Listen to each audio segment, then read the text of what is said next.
မင်းမဖိတ်ခေါ်ပါလေဟာမင်္ဂလာပါရှင်အေးမင်္ဂလာပါသမီးရဲ့သမီးကညီမဆန်ဆန်ဝတ်စားလေးနဲ့လာပြိုင်တာနော်ဘာသချင်းဆိုဖို့ရည်ရွယ်ထားလဲဒါမျိုးလေးဝတ်လာသမီးဖေဖေလွမ်းလို့အေးသမီးဖေဖေကိုလွမ်းလို့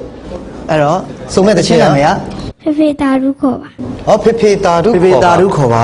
ဟောအဲ့ဒီတချင်းဖေဖေကိုလွမ်းလို့ဆိုမှာတဲ့အဲ့ဆိုရင်သမီးရဲ့နာမည်လေးမြင့်မြတ်သူပါရှင်မြင့်မြတ်သူသမီးပြီးတော့ဘယ်ကလာပြိုင်လဲပြီးတော့ဘယ်နှစ်တန်းရောက်ပြီလဲအသက်ဘယ်လောက်ရှိပြီလဲပြောပြအောင်သမီးခုလာပြိုင်တာကတော့ရန်ကုန်တိုင်းဒေသကြီးကြီးမနိုင်မြို့နယ်အေးရွာအနောက်ပိုင်းမှာလာရှင်ပြိုင်တာဖြစ်ပါတယ်ရှင်သမီးခုကျောင်းတက်နေတာတော့အေးရွာအမက်က73ပညာသင်ကြားနေပါတယ်ရှင်သမီးအသက်ကတော့8နှစ်ပါဒါမေးစရာကြံသေးတော့ရပါပြီတော်တော်ပြည့်စုံပါဟုတ်ပြီအဲ့တော့သမီးကိုဒီနေရာထိလိုက်ပြီးပတ်မိုးပေးရသမီးမိသားစုဝင်ဘယ်သူပါခဲ့လဲ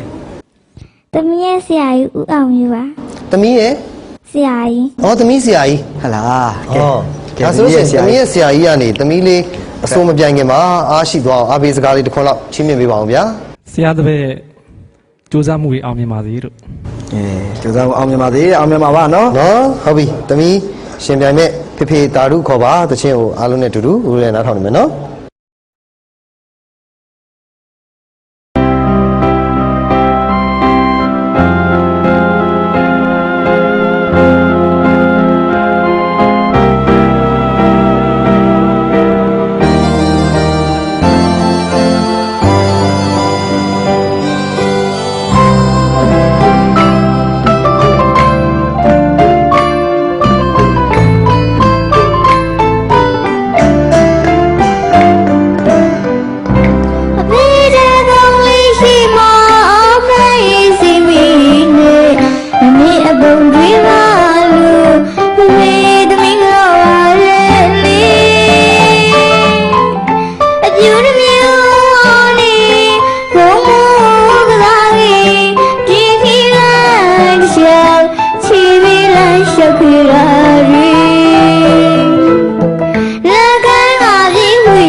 တာဒုက္ခပါဖီ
အဖေ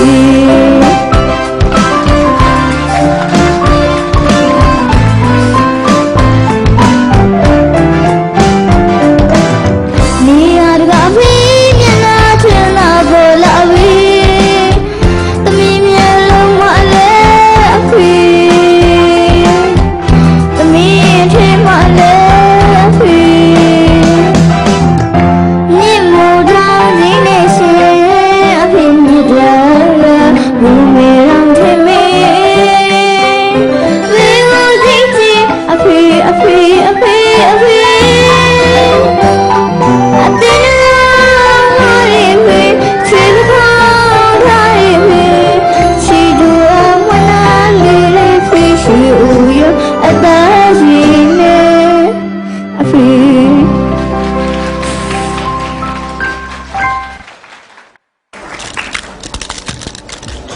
သမီးရဲ့သမီးအဲ့ဒီခံစားချက်အပြည့်နဲ့ဆိုလိုက်တာအကဲဖြတ်ထိုင်နေလဲမျက်ရည်ကျကုန်ပြီသမီးတွေမဟုတ်ဘူးဦးတို့ပရဇနာ2ယောက်လုံးလဲအောက်မှာထိုင်စင်မတက်အောင်မလို့မနေ့မျက်ရည်တုပ်ပြီးတက်လာသမီးလိုပါပဲ